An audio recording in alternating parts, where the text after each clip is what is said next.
40, verso 23, só o 23 que vamos ler. Mas eu peço que você mantenha o texto aberto, porque nós vamos esmiuçar alguns versículos para entender o que Deus está falando para nós, aos nossos corações, nesse capítulo 40 de Gênesis. A gente vai encontrar aqui um jovenzinho chamado José, numa encrenca, mas numa encrenca em que Deus se mete e luta nessa encrenca por ele. O tema dessa mensagem é: não se esqueça de Deus. A guisa de introdução, eu queria perguntar a você: você já esqueceu de alguma coisa importante na sua vida e que você de alguma forma foi prejudicado por ela, ou houve alguma situação difícil? Alguém lembra de uma situação assim? Que você esqueceu e o esquecimento te trouxe algum prejuízo? Só eu, Márcia, mais uma verdadeira aqui. Ah, que opção cheia de verdade, né? Tá bom. Viviane, você toparia? Ásia também, Ásia? Hein, Ásia? Você também já esqueceu de alguma coisa importante? Já? Então vem aqui, Ásia e Viviane, vem cá. Vem contar pra gente. Isso, pastor fofoqueiro, né? Quer saber da história de vocês? Tá bom. Contem pra nós o que vocês esqueceram, o que foi importante, seria importante, que trouxe algum prejuízo. Bem, eu lembrei com certeza várias coisas que eu já esqueci importantes. Ainda mais na minha área profissional, que é complicadíssima. Mas a Rita me lembrou uma deles, que eu achei que foi mais importante. Realmente, naquele momento, trouxe uma questão psicológica muito. Eu estava com um problema sério na família, e eu saí para resolver o problema da família. E eu estava responsável por buscar a Carol, que era novinha na escola. E eu esqueci da Carol na escola. Quando eu cheguei lá, na escola, o pessoal estava rindo, parecia uma coisa simples, mas foi complicado pra caramba. Porque eu cheguei na escola, ela aparentemente estava normal. Mas quando eu levei ela para casa, ela não queria mais saber da escola de jeito nenhum. Não queria voltar para a escola, falou que eu ia esquecer ela todos os dias. E foi uma coisa complicadíssima para a gente conseguir superar esse momento difícil. Só muita oração mesmo. Obrigado. Viviane. Eu já esqueci de pagar a fatura do cartão de crédito e os juros foi altíssimo. Quem diz amém? Só de gente, né? Meus irmãos, a gente pode esquecer de muitas coisas banais, coisas complicadas como essa. E os efeitos de um esquecimento podem gerar desdobramentos inimagináveis.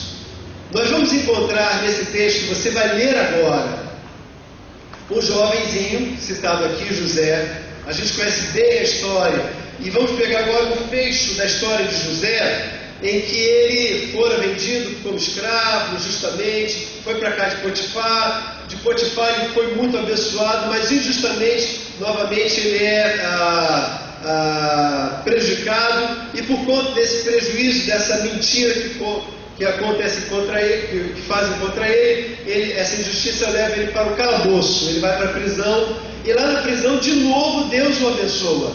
Deus o coloca como chefe, porque nem existia essa função, mas o carcereiro, chefe de toda aquela área, elege ele chefe dos prisioneiros, e ele se torna como se fosse assim um auxiliar do chefe do carcereiro, e ele tem as chaves nas mãos, ele tem a confiança de toda aquela segurança ali.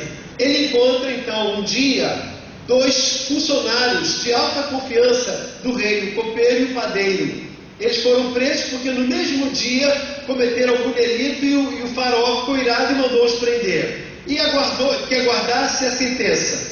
Eles estavam lá vivendo normalmente. O texto diz que José, naquela manhã, quando passou de cárcere em cárcere, olha que José é um escravo, né? Não preso, mas ele passa supervisionando de cárcere em cárcere, e olha o semblante do padeiro e do copeiro e do rei, e diz: por que hoje vocês estão tão tristes assim? O que aconteceu? O semblante de vocês estão abatido. Então eles dizem: eu tive um sonho. O outro disse: eu também tive um sonho. E cada um contou assim. Mas a tristeza deles era porque, apesar do sonho tenebroso, eles não tinham quem revelasse o sonho.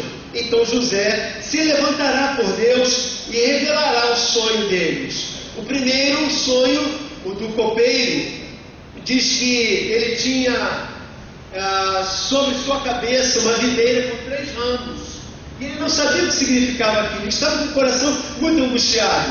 Então ele entende que José revela a ele que aqueles 3 ramos são os 3 dias que aguardava-se para que em breve, logo ao término dos 3 dias, o faraó o chamaria e o restituiria, o perdoaria e restituiria então ao seu cargo de confiança. O copeiro do rei naquela época tomava o suco e comprovava de toda a comida do faraó, para que se estivesse envenenado ele morreria no lugar do faraó. E ele era um homem de extrema confiança por conta disso. Ele seria restituído e seria então abençoado. O padeiro sonhou semelhante, só que o cesto de pão vinham aves, rapinas e comiam daquele cesto. E aí então José trouxe a triste notícia que aquilo significaria não vitória, mas derrota. Ao 3º dia ele também seria chamado à presença de Faraó e seria condenado. Porém, ao copeiro, José pede: lembra-te de mim quando Faraó te chamar, e tenha graça de mim, tire-me daqui, porque eu nada fiz,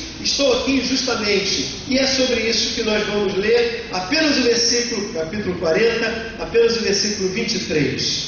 Tem irmãos aí? Nessa minha tradução como é que é o nome daqui? Eu ainda não acostumei com ela, irmãos. Da edição contemporânea, Nova Versão Internacional. Uma Vânia que me deu, viu? Valeu, Vânia. Cadê a irmã Vânia? Olha como é que a gente pega e fala: está lá atrás. Vamos lá então. O chefe dos copeiros, porém, não se lembrou de José, ao contrário, se esqueceu dele. Coitado, né? Alguém poderia falar assim. Sabe, irmãos, o faraó chamou, cumpriu tudo certinho, bonitinho, mas ele não se lembrou de José. Eu queria que esse é o tema da nossa mensagem: não se esqueça de Deus. Pode passar para mim, por favor, querido? O texto que eu quero ter é o 14 e o 15. Vamos ler juntos aqui, conforme está aqui na tela aqui. Vamos lá. Mas lembra-te de mim quando te for bem. Peço-te de compaixão para comigo, e faz menção de mim a Faraó, e tira-me desta casa, pois fui trazido à força, porque na verdade fui roubado da terra dos hebreus, e aqui também nada tenho feito para que me pusestes na masmorra. Primeira razão, ou a primeira coisa que a gente deve fazer para não se esquecer de Deus, e antes ainda disso, é bom lembrar, na verdade, irmãos, o que estimula o tema dessa mensagem, não se esqueça de Deus, é porque essa nossa geração é uma geração que já se esqueceu de Deus. A gente viu aqui 2 casos, e certamente você trouxe algum caso seu, de alguma pessoa conhecida, que esquecer é uma coisa muito comum e faz parte mesmo do nosso cotidiano. Parece-me que uma das doenças do momento, da nossa geração, a doença de Alzheimer, está baseada exatamente no risco de se esquecer. Não esquecer coisas corriqueiras, mas esquecer de forma adoentada, doentia, de coisas mais relevantes. Lembrar-se do passado, mas esquecer-se sistematicamente, de forma doentia, de coisas do presente.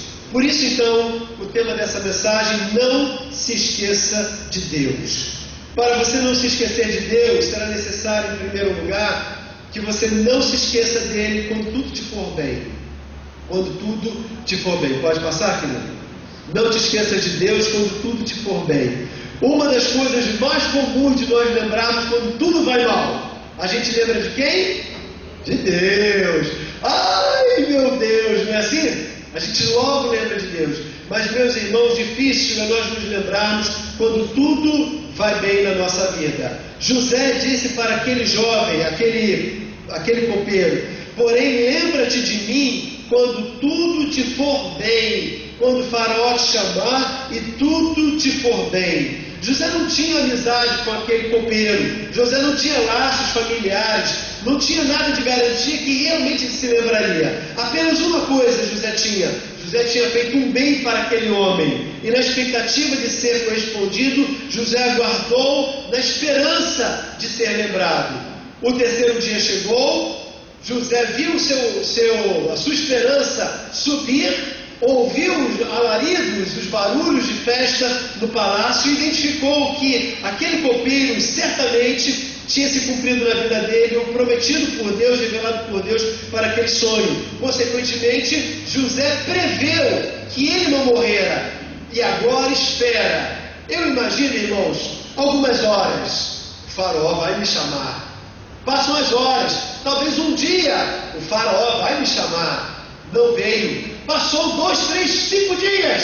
O faraó vai me chamar, ele vai se lembrar de mim. O copeiro vai cumprir a sua promessa. Mas o copeiro não lembra e faraó não chama.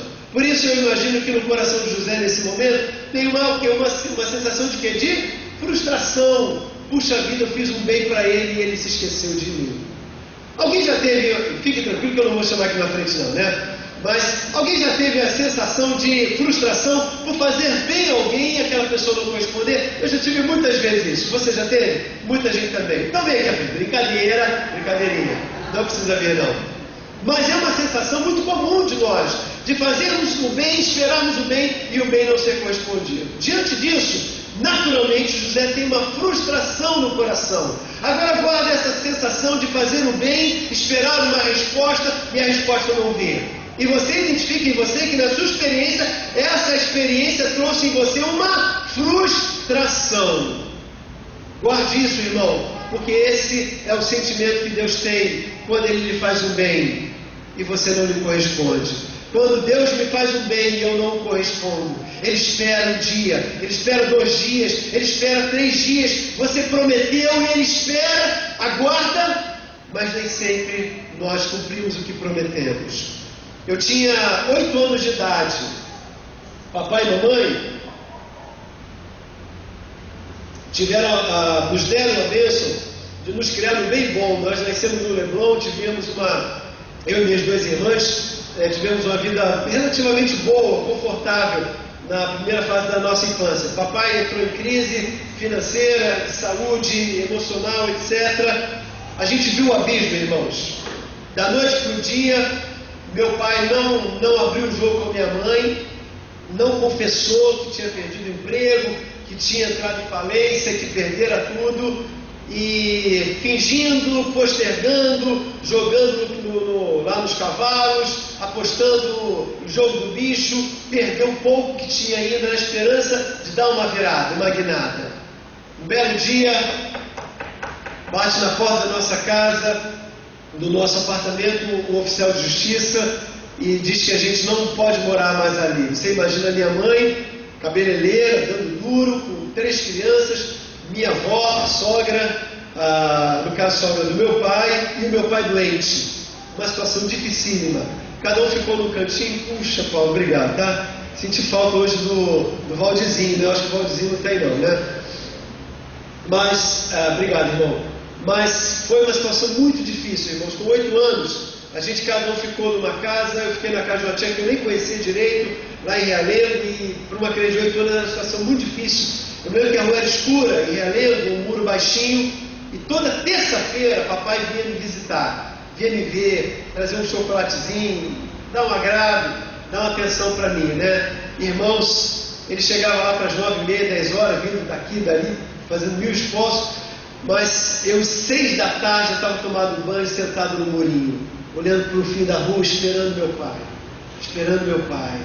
A rua escurecia, o movimento acabava, a tia lá que chamava para eu entrar, eu dava uma desculpa, porque toda hora voltava para o muro, e era 10 horas, a hora que fosse, irmãos, eu estava ali esperando.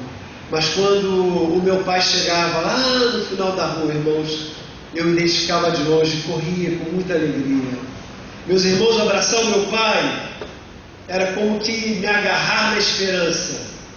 E Deus foi misericordioso comigo, com a minha família, nos restaurou, nos abençoou e a gente venceu aquela etapa. Mas esperar, aguardar ver o meu pai era uma coisa da minha alma.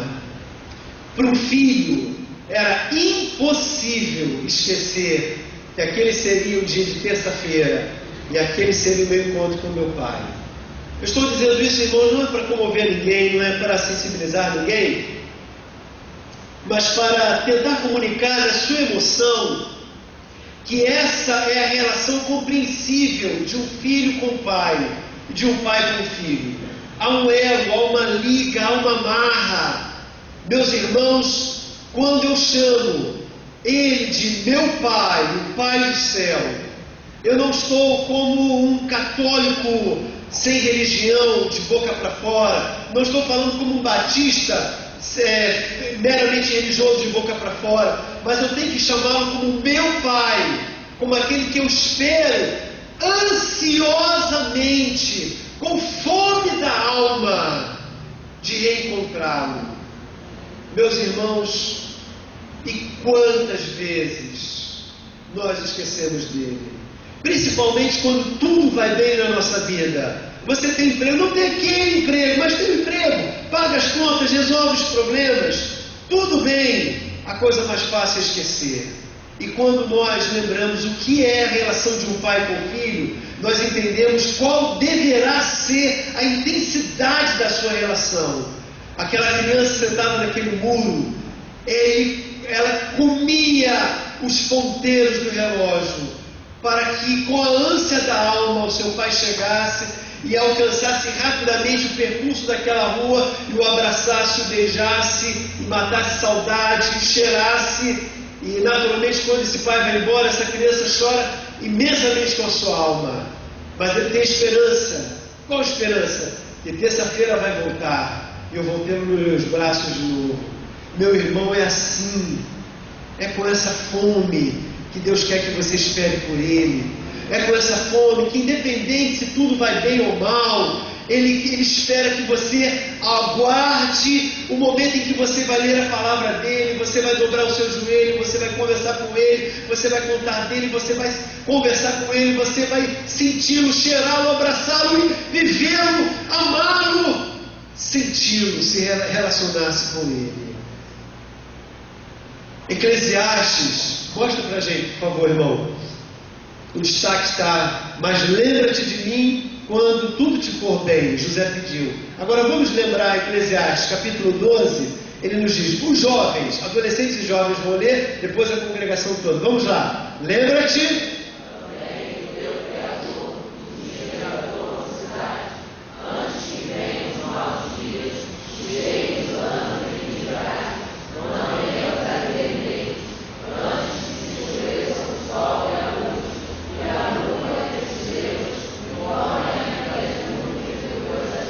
Muito bem.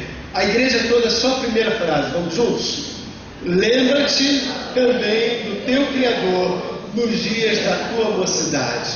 Irmãos, lembrar-se de Deus não é meramente na hora do almoço, quando seu pai chama você para vir à igreja, ou quando religiosamente você tem que cumprir algum ato. Mas lembrar-se de Deus é quando você tem que fazer a escolha em que ninguém está optando por você. É quando você tem que decidir se você vai vir domingo de manhã para a igreja ou não. É quando você tem que escolher se você vai dar o seu dízimo ou não. É quando você tem que escolher se você vai vir para a igreja quarta-feira, ou se você vai para a academia, ou se você vai para o baile domingo, ou se você vai namorar com esse ou com aquele outro rapaz, ou como você vai fazer seus negócios, como você vai viver, como você vai se relacionar com a vida. Lembrar-se de Deus quando tudo vai bem é o grande desafio. E veja, irmãos, quais os benefícios? Vai, Marco. Quais os benefícios disso? Lembrar-se de Deus quando tudo vai bem permite você, em primeiro lugar, que você tenha maior resistência ao pecado. Quando você está se lembrando sistematicamente de Deus, vivendo em Deus, amando a Deus, andando em Deus, comendo em Deus, vivendo permanentemente na presença dEle, você adquire maior resistência para o pecado. Também você tem maior resistência à soberba. Não são poucos os jovens quando entram numa faculdade, numa universidade, chama-se vira-se a cabeça, porque acha que agora sabe mais do que os outros e vê mais além e tem novas chances, novas oportunidades.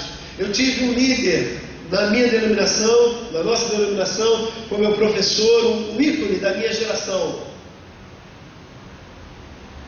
E ele se tornou realmente um grande líder, mas chegou uma época da sua vida que a soberba, devido a cargos internacionais, reconhecimento do seu grau de conhecimento teológico, secular. A soberba tomou conta do seu coração. E é incrível, irmãos, aquele ícone denominacional largou a esposa, juntou-se com uma outra pessoa, formou de forma ilícita, desorganizada na sua vida, na vida daquela outra pessoa, uma nova família, e aquela família, as coisas andaram muito mal, e ele foi à bancarrota, foi ao pó.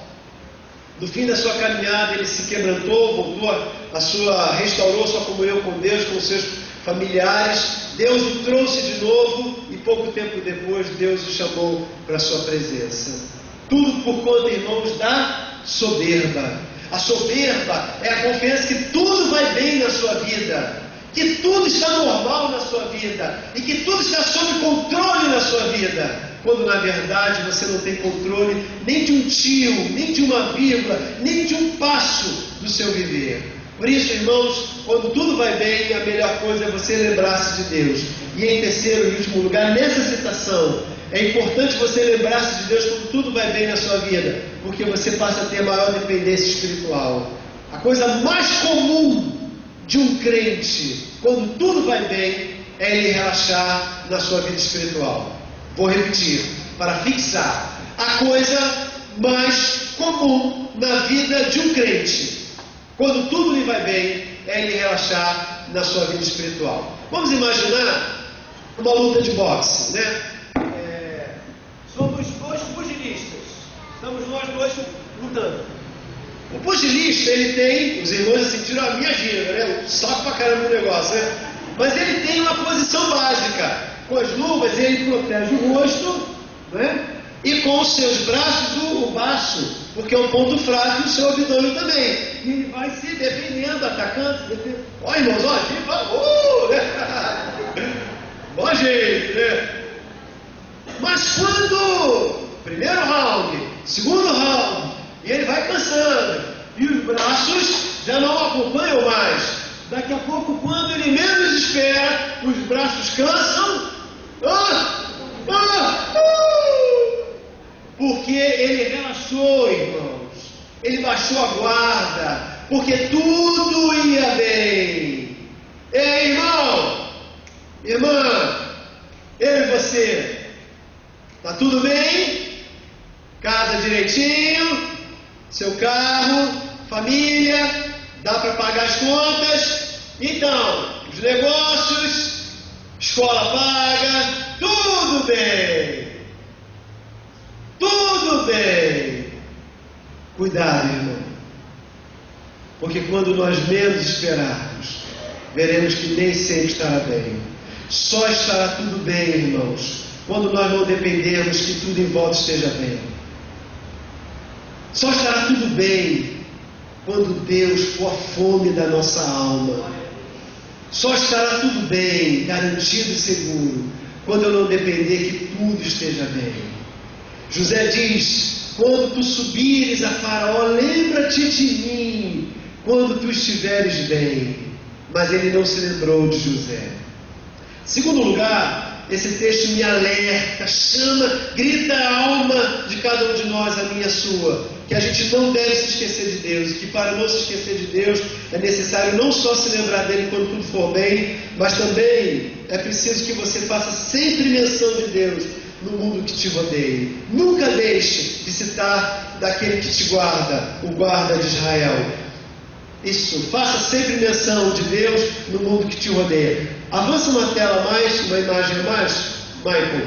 O texto que estamos nos baseando, Gênesis 40, 14, 15 diz: mas lembra-te de mim quando te for bem. E o destaque está aqui, essa segunda parte. Usa, peço-te, de compaixão para comigo e faz menção de mim a Faraó. Ele pediu: quando tu fores a Faraó, fala de mim, conta de mim. Quando tudo estiver bem, fala de mim. Eu que contei teu sonho, conta de mim. Para quem você irá encontrar? É um esforço, é uma súplica, é um pedido. O que motivaria o copeiro falar de José a Faraó, se não gratidão? Ele só faria isso se ele tivesse um profundo senso de gratidão pelo livramento que se cumpriu na sua vida. E olha, meus irmãos, aquele copeiro tinha bons motivos para lembrar-se de José e contar a Faraó de que José fora aquele que lhe revelara. Futuramente isso acontecerá, porque Deus usará exatamente esse episódio para tirar José da masmorra e torná-lo como ministro geral de todo o governo do Egito. Mas nesse momento ele não se lembra. Ele não se lembrou porque ele não teve gratidão no seu coração. Quando tudo te for bem, lembra e fala, faz menção de mim a quem estiver em volta de você. Meus irmãos, o que me levaria a contar de Jesus para as pessoas que estão em volta de mim? Senão uma profunda e intensa gratidão por tudo que Ele fez por mim, pela libertação, pelo livramento que Ele fez pela minha vida. Por isso, meus irmãos, nós somos convidados a falar para todos que nos rodeiam da boa e maravilhosa nova que nos alcançou. Nós que fomos tirados lá do calabouço e colocados nas primícias do Senhor, no lado do Rei, co-herdeiro com Cristo, somos convidados agora, conte dele para todos os que te rodeiam. Me responda uma coisa, irmãos. O copeiro falou de José naquele momento para Faraó? Sim ou não? Não. Por que ele não falou? Porque ele não teve... Eu não ouvi porque ele não teve gratidão. Meu irmão, Deus me tirou você do fundo do nosso calabouço, nos colocou nas primícias do Senhor como co-herdeiro com Cristo. E Ele que nos convidou para falarmos dele para todos que estão em volta de nós. Mas espera aí, será que nós estamos falando dele para todas as pessoas que estão em volta de nós? E se porventura não estamos, teria alguma semelhança do nosso comportamento com o comportamento do copeiro que lhe faltou? Como é que é mesmo aquela palavrinha? Gratidão. Meus irmãos, não haverá nenhuma motivação maior do que essa. A gratidão de tudo que Jesus fez por nós. Se tudo te vai bem, não te esquece do teu Criador nos dias da tua mocidade. Mas fala e não te cales, porque eu tenho muito povo nessa cidade. Cristo nos deu um livramento eterno através de seu sacrifício na cruz do Calvário, e tudo só por amor, porque Deus deu prova do seu amor para conosco, no fato de que Cristo morreu por nós, sendo nós ainda pecadores. Romanos capítulo 5, versículo 8. Malbataã conta uma história que não sei se verídica ou não, mas isso também nesse momento não importa, mas a lição dela é que é aplicável e importante para nós. Ele conta de um escravo que ele quebrou o moinho onde trabalhava. Ele já era doente. E o seu algoz, seu dono, seu proprietário, muito irado com aquele erro dele por ter quebrado o moinho, trazido um prejuízo financeiro, o maltratou muito, mas o maltratou muito. Ele torturou de forma desumana aquele escravo. Ele já estava quase moribundo, não tinha quase vida. Então pegou aquele homem do jeito que estava, colocou no pelourinho e o vendeu. Colocou à venda, sangrando, quase morto. Passava ali um missionário itinerante, se compadeceu por ele, não tinha dinheiro, mas ele ofereceu o que tinha, e como tudo para uma pessoa semi-morta, qualquer dinheiro seria lucro, o algoz o vendeu para esse missionário itinerante. O missionário levou então, cuidou dele, por 6 meses tratou dele, até que ele recuperou completamente a sua saúde. Depois disso, deu-lhe uma carta de alforria e mandou que ele pudesse viver livre. Ele pegou aquela carta de alforria, registrou no local de direito e depois viajou em busca do missionário itinerante. Quando o encontrou, ele disse assim: "Você se lembra de mim?" E ele disse: "Claro que me lembro de você." E ele disse assim: "Você salvou a minha vida, e eu agora não serei mais um escravo para você, mas você será o meu Senhor, porque em gratidão eu quero lhe acompanhar." E para tornar-se então parceiros de missão, companheiros de missão. Sabe, irmãos, o Senhor nos salvou desta forma. Nós não tínhamos provavelmente cicatrizes, manchas ou hematomas, mas esse era o nosso estado espiritual. Ele nos restaurou. E agora, não como que por forçação de barra, por imposição, mas voluntariamente nós somos chamados a nos entregar e a nos devotar toda a nossa vida para Ele. Paulo, com essa compreensão, disse: ai de mim, se não pregar o Evangelho. A expressão ai de mim é uma expressão de dor, de profundo senso, que se ele não cumprir isso, sofrerá alguma coisa de muito grave na sua própria vida. Eu não sei se você consegue compreender isso, mas a palavra está dizendo que eu não posso me esquecer de Deus, nem quando tudo vai bem, e nem quando eu estou com os que me rodeiam. Em terceiro e último lugar, esse texto nos lembra, através de José, para Michael, que eu não posso esquecer de Deus. E para que eu não me esqueça de Deus, é preciso que eu reconheça que Ele aceitou uma cruz por mim e por você. Reconheça que Ele aceitou a cruz por amor a você. Pode avançar para mim, Michael? Vamos voltar a Gênesis 40, verso 15. O destaque agora é o final do texto. O texto todo diz: mas lembra-te de mim quando te for bem, usa, peço-te, de compaixão para comigo, e faz menção de mim a Faraó, e tira-me desta casa, pois fui trazido à força, porque na verdade fui roubado da terra dos hebreus, e aqui também nada tenho feito para que me pusestes na masmorra. Ele pede que o copeiro se lembre e fale dele para Faraó e o tire dali, por uma razão: porque ele nada tinha feito para estar preso naquela masmorra. Da mesma forma, Jesus, e muito mais, Jesus nada fez para estar não na masmorra, mas subir naquela cruz. Mas, meus irmãos, por imenso amor, sem nada ter feito ou merecido, Ele se entregou por completo, por mim e por você. Por isso, eu devo reconhecer que Ele aceitou aquela cruz tão somente por amor. O texto diz: pois nada fiz para que me pusestes nesta cova. E outra tradução ali naquele texto: me colocaste nesta masmorra. Da mesma forma, irmãos, tão inocente quanto, Jesus foi até o fim por você. Ele não se esqueceu de você. Houve um momento em que Deus quis comunicar isso para Israel. Jeremias, na boca de Deus, como boca de Deus, disse: de maneira alguma te esquecerei, tal como desenhado na palma das minhas mãos está você. E ainda que uma mãe de peito esquecesse do seu filho, de maneira alguma eu me esqueceria de você. Deus está dizendo: nesta noite, você não está sozinho. Sua luta, irmã, não é em vão, porque eu não me esqueci de você.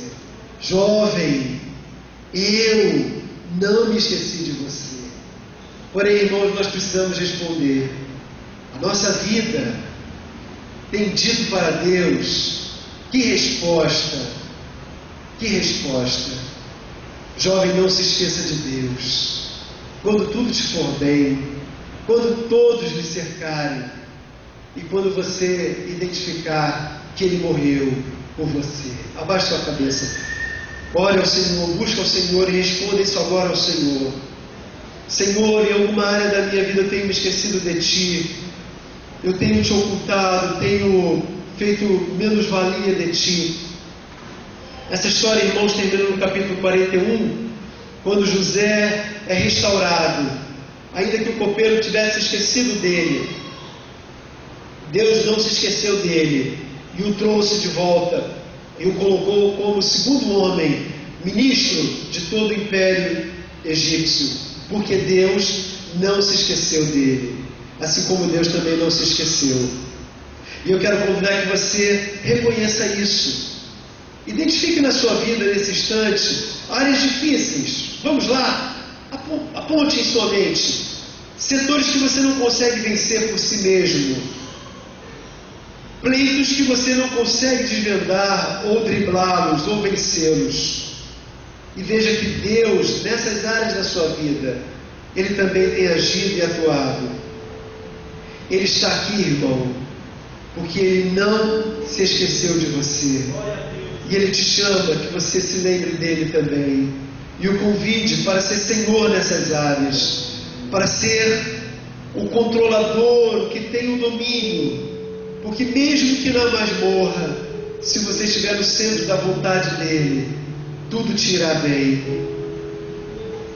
Convide-o nessas áreas da sua vida e deixe ele entrar e ser Senhor. Talvez tenha pessoas aqui entre nós que são tementes a Deus, creem na palavra de Deus, por isso estão aqui, mas reconhecem que em algum momento esqueceram-se de Deus e se afastaram de Deus. Deus te trouxe aqui para você voltar para Ele, querido, para você se lembrar o quanto Ele te ama e Ele te quer. Se você é essa pessoa que quer entregar a sua vida, receber Jesus como Senhor de sua vida, eu quero convidar que você o aceite nessa noite. Faz um sinal, levanta a sua mão, eu vou te ver. Ou se você está fora da igreja, quer voltar para a igreja, faz um sinal, eu vou te ver. Eu vou ver você e vou orar por você. Alguém faz assim, levanta a sua mão, faz um sinal só, e eu vou ver você e vou orar por sua vida. Deus te abençoe, jovem. Talvez você está na igreja, mas está com o coração longe de Deus. É hora de você voltar para Deus. Faz um sinal, eu vou ver você. Glória a Deus. Deus te abençoe, Senhor. Deus te abençoe. Mais alguém? Ou você quer aceitar Jesus? Glória a Deus, aleluia. Glória a Deus. Glória a Deus. Ou você quer aceitar a Jesus? Você quer voltar para Jesus? Ou você quer pedir batismo, se comprometer com a igreja de Jesus? Faz um sinal e eu vou ver você. Vamos nos colocar em pé, irmãos? Vamos nos colocar em pé, toda a igreja em pé. Eu vou convidar essas 3 pessoas que fizeram esse sinal. Vem aqui, eu quero orar com você, quero pedir a Deus pela sua vida. Pedir o pastor Antônio para vir aqui à frente, o pastor Genoaí também. Venha aqui à frente, por favor, orar com essas pessoas. Venha à frente, se você quer de novo afirmar no seu coração: eu quero me lembrar de Deus, eu quero entregar minha vida a Deus, eu quero acertar o meu passo com Deus. Venha à frente, rápido, venha. Nós estamos terminando esse convite. Não se esqueça de Deus. Ele te ama, Ele está aqui. Ah, filho, ah, filha, venha, Jesus. Teu pai te chama, sua mãe te chama, o Espírito de Deus te chama. Venha, Jesus. Preciso de ti. Se você sabe, pode cantar. Vamos adorar o Senhor, irmãos? Posso esquecer